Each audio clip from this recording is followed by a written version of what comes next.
গেল গোটা একটা দিন।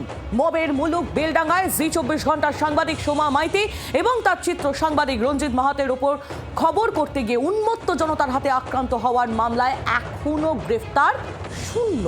পুলিশ কি সত্যি অপরাধীদের নাগাল পায়নি, নাকি বাধ্যবাধকতার শিকলে বাধা পড়া খাঁকি উর্দি ভুলেছে নিজের কাজ?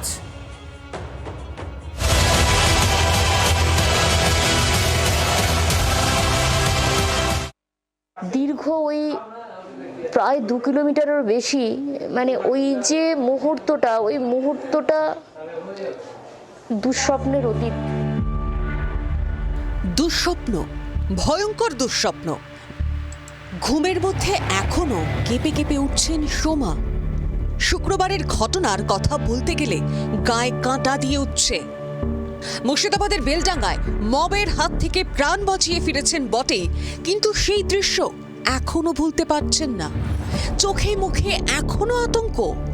একই সঙ্গে হাসপাতালের বেডে শুয়ে অন্তহীন অপেক্ষা। কিসের অপেক্ষা?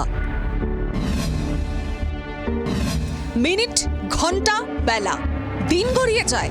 খোদ জেলা শাসকের প্রতিশ্রুতিও খাতায় কলমেই রয়ে যায়, গ্রেফতারি হয় না।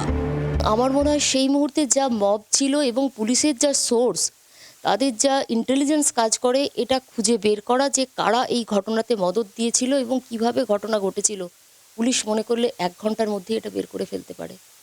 উইদিন 1 আওয়ার, পুলিশের সময় লাগবে না। সোমার মুখে শুনলেন পুলিশ চাইলে কি পারে, কিন্তু বেলডাঙ্গায় পারল না কেন? কিসের অপেক্ষা পুলিশের? উন্মত্ত জনতাকে সামলানোর স্কিল কি বহরমপুরের গঙ্গায় বিসর্জন দিয়েছে খাকি উর্দি? শুক্রবার দিনভর পুলিশের ভূমিকা কেমন ছিল বেলডাঙ্গাতে শুনুন। কাল যখন আমি ছুটতে ছুটতে আসছি রুদ্ধশ্বাসে, তারা দেখছে আমার পেছনে মব আমাকে তাড়া করছে, আমাকে ফেলে মারছে। আমি হাত জোড়ো করে বলছি যে আমাকে প্লিজ এখান থেকে রেস্কিউ করুন, আমাকে হেল্প করুন। তারা তো করলো না, এবং এত বড় একটা ঘটনা ঘটে যাওয়ার প্রায় 20 ঘন্টা পেরিয়ে গেল, এখনো পর্যন্ত একজনকেও অ্যারেস্ট করলো না।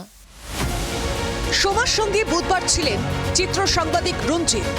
তাকেও বেধড়ক মারধর করা হয়। এখনো পর্যন্ত হাসপাতালের বেডে শুয়ে কাতরাচ্ছে রঞ্জিত। অসহ্য গালাগালাজ করতে করতে করতে করতে পিছনে ধাওয়া করে।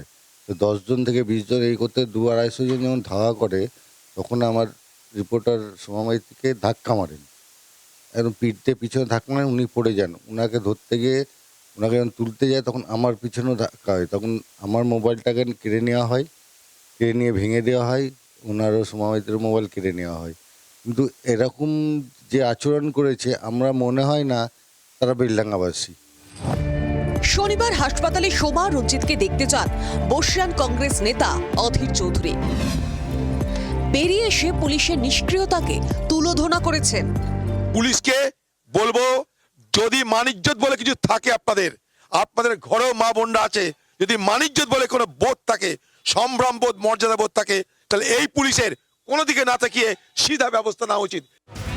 বেলডাঙ্গায় মবের মুলুক নিয়ে কেন্দ্রীয় স্তরে সোচ্চার হয়েছে বিজেপি।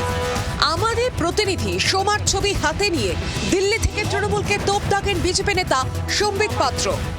ये 24 घंटा जो वहां न्यूज चैनल है, किस प्रकार से सोमा जी जो वायलेंस को कवर करने गई थी उनको पीटा गया, घुसपैठियों द्वारा पीटा गया, टीएमसी के कार्यकर्ताओं द्वारा पीटा गया, और आज उनका ये हश्र है, वो हॉस्पिटल में है। বেলডাঙ্গায় সোমা এবং রঞ্জিতের ওপর মবের হামলার ঘটনায় প্রতিবাদের ঝড় উঠেছে রাজ্য জুড়ে। বর্ধমানের কার্জন গেট, মেদিনীপুর শহর সহ বিভিন্ন জায়গায় পথে নেমে প্রতিবাদ দেখান মানুষ। ঘটনার পর কেটে গিয়েছে পুরো একটা দিন, কিন্তু সোমা রঞ্জিতের ওপর হামলাকারী মবের একজনকেও গ্রেফতার করতে ব্যর্থ পুলিশ। কিসের বাধ্যবাধকতা?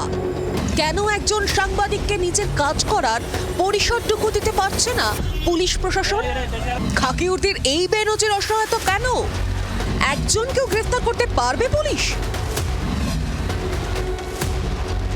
নাকি তাণ্ডবকারীদের রং দেখতেই ব্যস্ত তারা? অয়ন ঘোষালের রিপোর্ট, জি24 ঘন্টা। বাংলার আওয়াজ, বাঙালির আবেগ, জি24 ঘন্টা।